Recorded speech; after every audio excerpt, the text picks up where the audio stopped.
Close your eyes. Picture ancient Egypt. You see whips, chains, and thousands of slaves dragging stones through the desert. Now picture a Viking, horned helmet, right? Now picture a caveman, hunched, grunting, dragging a club. Every single one of those images is wrong, not debatable, not outdated, provably, documentably false. The slave myth was debunked by excavations in the 1990s. The horned helmet was invented by a costume designer in 1876. The caveman was a Victorian cartoon drawn to justify colonialism. And these are not fringe claims. These are findings published in Nature, in the Proceedings of the National Academy of Sciences, in peer-reviewed journals sitting on library shelves that nobody outside academia seems to open. What follows are 10 lies about ancient civilizations that are still taught, still filmed, still believed. Not mysteries, not speculation, lies, with names, dates, and receipts. And the uncomfortable part is not that these lies exist. The uncomfortable part is that every single one of them benefits someone. You have heard this story 1,000 times. 100,000 starving slaves, whipped raw under the Egyptian sun, dragging 2.5-ton blocks across the desert to build monuments for a tyrant. It is the defining image of ancient labor. And it is fiction. In the early 1990s, archaeologist Mark Lehner from Harvard's Semitic Museum began mapping a settlement 500 meters south of the Great Pyramid. What he found was not a slave camp. It was a workers' village called Hayt el Garab, barracks for 1,600 people, bakeries, breweries, and medical stations with evidence of bone setting and wound care. In 2010, Zahi Hawass, then head of Egypt's Supreme Council of Antiquities, announced the discovery of tombs belonging to pyramid builders. Not unmarked pits, tombs, containing bread and beer for the afterlife, honors that would never be granted to slaves. The bones told the same story. Arthritis and crushed vertebrae from heavy lifting, yes, but also healed fractures with clean realignment, the kind that requires a trained physician and time off work. Analysis of animal remains showed 21 cattle and 23 sheep butchered daily, enough protein for 10,000 men. And then came the payroll records. In 2013, French Egyptologist Pierre Tellet, working in caves at Wadi al-Jarf near the Red Sea, uncovered the diary of a foreman named Merer, 40 men under his command. Detailed routes for transporting limestone blocks across the Nile, schedules, logistics, not a single mention of forced labor. So where did the slave myth come from? A Greek tourist. Herodotus visited Egypt around 450 BCE, 2,000 years after the pyramids were built, and wrote down what his guides told him. 100,000 men, he claimed, working continuously. He probably misunderstood a rotation system, but his number stuck. Then the Bible layered on a second story: Israelites enslaved in Egypt. The pyramids are never mentioned in Exodus, but popular imagination fused the two narratives. And then Hollywood cemented the lie. Cecil B. DeMille's The Ten Commandments, Ridley Scott's Exodus, DreamWorks' Prince of Egypt. Each one showed slaves building pyramids. Egypt banned the Scott film for historical inaccuracy. The workers called their crews Friends of Khufu and Drunkards of Menkaure. They painted these names in red ochre above the burial chambers. Not exactly the language of bondage. Now for the helmet. Picture a Viking warrior. You see horns. Everyone sees horns. No horned helmet from the Viking Age has ever been found. Not one. In over a century of Scandinavian archaeology, the only complete Viking-era helmet ever recovered is the Gjermundbu helmet, a plain iron dome with a nose guard, found in a Norwegian grave from the 10th century. It weighs about 2 kilograms. No horns, no wings, no drama. The man responsible for the myth has a name: Karl Emil Doppler, a German costume designer hired for the premiere of Richard Wagner's Ring Cycle at Bayreuth in 1876. Doppler gave the villains horned helmets and the heroes winged ones. It was a theatrical choice, nothing more. But Wagner's opera became a sensation across Europe, debuted at the Metropolitan Opera in New York in 1889, and the horned Viking entered the permanent visual vocabulary of Western culture. From cruise ship menus, to children's books, to the NFL Minnesota Vikings logo. The real Vikings, meanwhile, had a written language, runes carved into granite steles across Scandinavia. They founded the first parliament in history, Iceland's Althing, established in 930. They maintain trade networks stretching from Baghdad to Newfoundland. Arab silver coins have been found buried in Swedish farmland. They bathed once a week, which was more than most Europeans managed. So why the savage reputation? Because the people who wrote the history were the people the Vikings raided. Monks, wealthy, literate, and completely defenseless. In 793, the scholar Alcuin of York wrote one of the most quoted letters in medieval history after the attack on Lindisfarne, a howl of outrage at the pagan tribe. He was not writing history, he was writing trauma, and his perspective became the only one that survived. Yale historian Anders Winroth put it plainly. The Vikings were no more bloodthirsty than any other warriors of the period. They just had the misfortune of attacking the only people who could write. If someone says the words caveman, you picture a slouching, grunting figure with a club, matted hair, blank stare, communicating in grunts. That image was manufactured in the 1860s. Darwin published On the Origin of Species in 1859, and Victorian illustrators immediately invented a visual shorthand.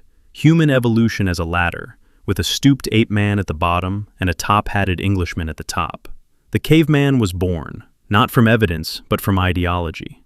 If our own ancestors were brutes, then colonizing primitive peoples was simply helping them up the ladder. The actual humans of the Upper Paleolithic were nothing like this. 36,000 years ago, someone walked into a cave in southern France, now called Chauvet, and painted lions, horses, and rhinoceroses with such anatomical precision and sense of movement that modern art students study the technique. At Lascaux, 17,000 years ago, painters understood perspective and used mineral pigments that have survived longer than most modern paints.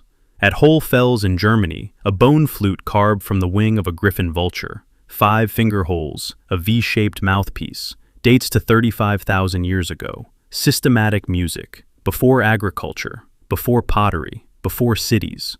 And at a Neolithic cemetery in Mehrgarh, Pakistan, archaeologists found 11 teeth with drilled cavities, 7,000 to 9,000 years old. The holes are perfectly round, 1 to 3 millimeters in diameter, made with flint-tipped bow drills originally designed for bead making. Experimental replication confirmed it works. Patients survived. Tooth growth patterns proved they lived years after the procedure. In 2012, physicist Federico Bernardini at the ICTP in Trieste used synchrotron imaging on a 6,500-year-old jawbone from a Slovenian cave. Inside a cracked canine, he found beeswax. If it was applied while the patient was alive, it is the oldest dental filling in human history. Grunting brutes with clubs do not carve flutes, paint masterpieces, or perform dentistry. Here is where the timeline breaks open. Every school textbook draws the same line. Civilization begins in Mesopotamia, around 3,500 BCE. Sumer, the Fertile Crescent. Everything before that is prehistory. No temples, no organization, no science. In 1994, a German archaeologist named Klaus Schmidt followed a tip from a local survey and began digging on a hilltop in southeastern Turkey, near the city of Şanlıurfa. What he uncovered would cost him his career assumptions and, eventually, his life. He worked the site until a heart attack killed him in 2014. Göbekli Tepe is a temple complex. T-shaped limestone pillars, up to 5.5 meters tall, weighing 20 tons each, carved with foxes, scorpions, vultures, and boars. Radiocarbon dating places construction at 9,600 BCE, 6,000 years before Stonehenge, 7,000 years before the pyramids, built by hunter-gatherers who had not yet invented farming. That alone dismantles the textbook sequence. Farming, then surplus, then religion. Schmidt's phrase became an axiom, first the temple, then the city. But in 2017, Martin Sweatman, at the University of Edinburgh, published an analysis of Pillar 43 that went further. The animal carvings, he argued, are not decorative. They encode stellar positions through precession, a date corresponding to roughly 10,950 BCE, plus or minus 250 years. If correct, this is a star map carved by people who were supposed to be too primitive for calendars, let alone astronomy. I should note, the original excavation team, Dietrich, Notroff, and Claire from the German Archaeological Institute, published a direct rebuttal. They called the astronomical readings speculative, The debate is open, and I am not going to pretend otherwise. But here is what is not debatable. Göbekli Tepe exists. The dating is confirmed. And no model of human development predicted it. The academic framework, farming leads to temples, leads to cities, was not just incomplete, it was backwards. And this was known by 2006. 20 years later, most world history textbooks still open with Mesopotamia. I have been staring at site diagrams of this place for longer than I care to admit. And the detail that unsettles me most is not the size of the pillars. It is the fact that the entire complex was deliberately buried, filled with rubble and animal bones around 8000 BCE. Someone built it, and then someone buried it on purpose. No one knows why. 1513. An Ottoman admiral named Piri Reis draws a map. Wait, wrong story. Let me back up further, much further. The lie is simple. Ocean navigation is a European invention. Columbus discovered the New World. Magellan circled the globe. Before the 15th century, nobody crossed open water. In 1976, a Micronesian navigator named Mau Piai Lug, one of the last living masters of traditional wayfinding, climbed aboard a reconstructed Hawaiian canoe called Hokulea and sailed it from Hawaii to Tahiti. 4,000 kilometers of open Pacific. No compass, no sextant, no charts. He navigated by the stars, by the shape of ocean swells, by the behavior of birds, and by the color of clouds reflecting distant land. He did not invent this, he inherited it. Polynesian navigators had been crossing the Pacific for over 2,000 years, settling islands scattered across 28 million square kilometers of ocean, from Taiwan to New Zealand, from Hawaii to Easter Island. They used stick charts, frames of bamboo and cowrie shells that mapped wave refraction patterns around islands. Each chart was a library of hydrodynamic data encoded in wood. The Vikings reached Newfoundland around 1000 CE, 5 centuries before Columbus set foot in the Caribbean. The archaeological site at Lons aux Meadows is a UNESCO World Heritage Site, with iron smelting evidence that rules out any indigenous origin. So why does the myth persist? Because European colonial powers defined discovery as first European contact. Polynesian navigation spanning millennia was not discovery, because the navigators were not white. Mau Piai Lug died in 2010. His proof of concept, that ancient Pacific navigation was real, deliberate, and repeatable, remains one of the most important maritime demonstrations of the 20th century. It barely made the textbooks. Remember the Göbekli Tepe dating, 9600 BCE. Hold that number because it is about to get company. 14 kilometers from Göbekli Tepe, a site called Karahan Tepe, has been excavated since 2019. Similar monumental pillars, possibly older. It is part of a network now called Taz Tepeler, at least 12 megalithic sites across southeastern Turkey, rewriting the map of early civilization in real time. But the deeper lie is not about Turkey. It is about the phrase, cradle of civilization. Mesopotamia, the textbooks insist. 5,000 years ago, Sumer, the beginning. In 1922, an Indian archaeologist named R.D. Banerjee discovered Mohenjo-Daro, a city in modern Pakistan. 2 years later, John Marshall, director of the Archaeological Survey of India, announced it to the world. The reaction was shock.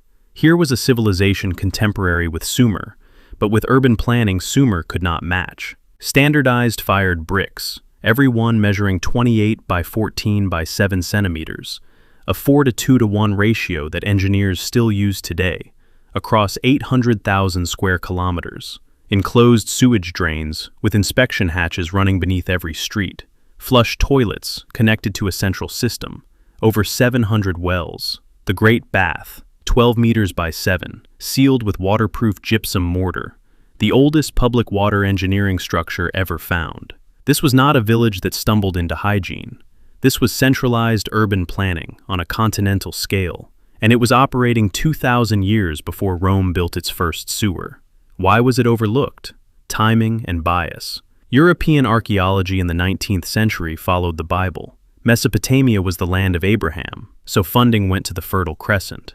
By the time the Indus Valley was discovered in the 1920s, the narrative was already written.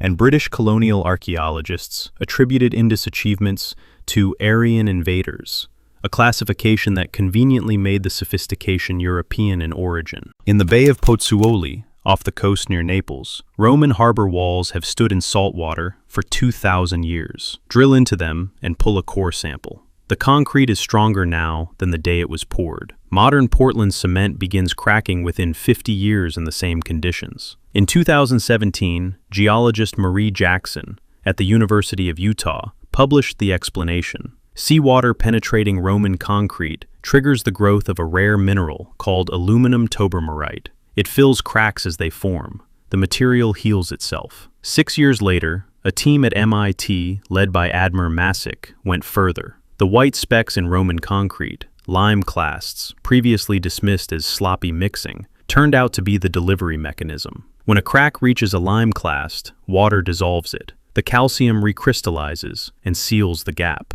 Roman concrete repairs fractures up to 0.6 millimeters wide. Modern concrete manages 0.2 at best. The Pantheon, built in 128 CE, remains the largest unreinforced concrete dome on Earth. Some Roman aqueducts still carry water into modern Rome. So, why did we forget this? Economics. Portland cement hardens in days. Roman concrete gains strength over decades. For industrial speed construction, there was no contest. But the real lock-in was financial. Portland cement is the foundation of a trillion-dollar global industry. The formula that could outlast it was not lost by accident. It was abandoned because it was slow, and the people who abandoned it had quarterly earnings to protect. Marie Jackson spent 15 years studying this material. She dove into the Mediterranean to drill cores from 2,000-year-old piers. In 2023, the Department of Energy's ARPA-E gave her team $1.4 million to attempt a modern recreation.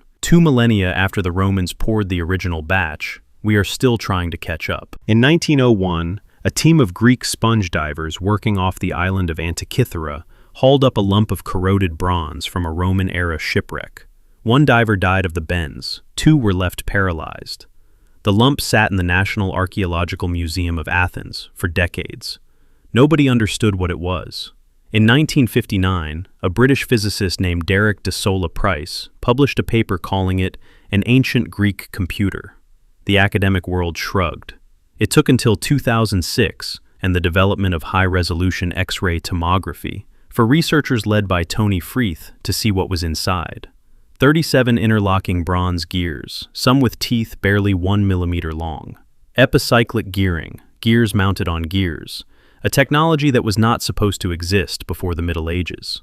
The device tracked the moon's phases, predicted solar and lunar eclipses using a 223-month Babylonian cycle, and followed the movements of 5 planets. The front panel carried small colored spheres, fiery red for Mars, gold for the Sun.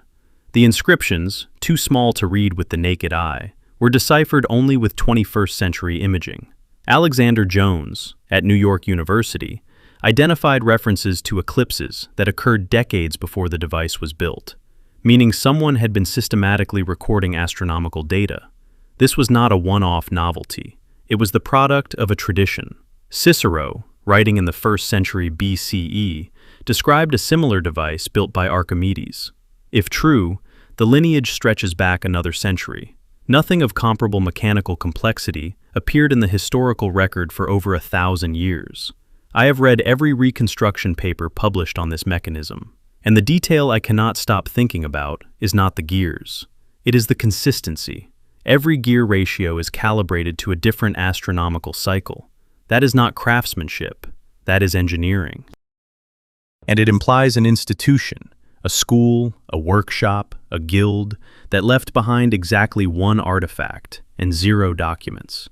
Why was this ignored for so long? Partly because the linear model of progress has no room for regression.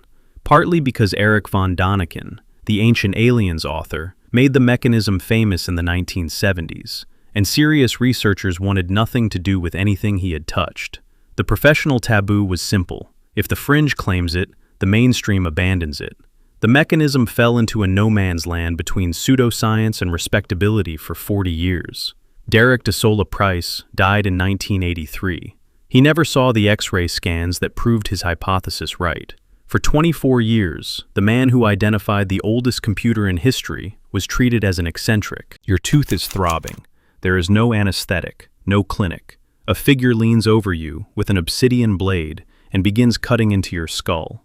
You survive. Not because you are lucky, because the surgeon has an 80% success rate. This is not a thought experiment.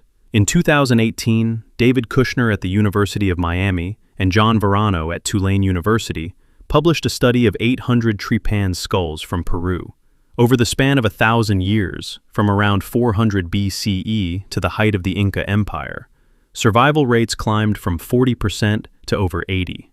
For comparison, during the American Civil War in the 1860s, surgeons using metal instruments and nominal antiseptics lost between 46 and 56% of their cranial surgery patients.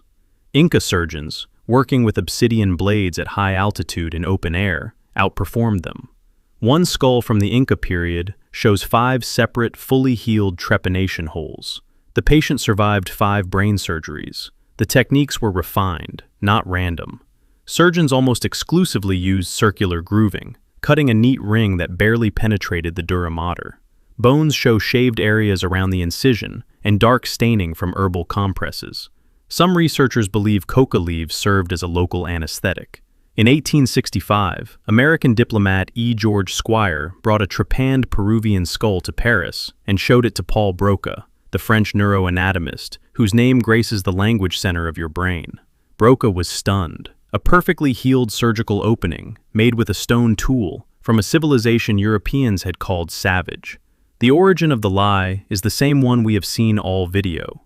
European medical history runs through Hippocrates, Galen, the Renaissance. Anything outside that line was invisible. Peruvian surgeons performed thousands of successful brain operations over a millennium, and the textbooks still credit Europe with inventing surgery. Every lie in this video follows the same architecture. Someone had power, someone wrote the story, and the story served the storyteller.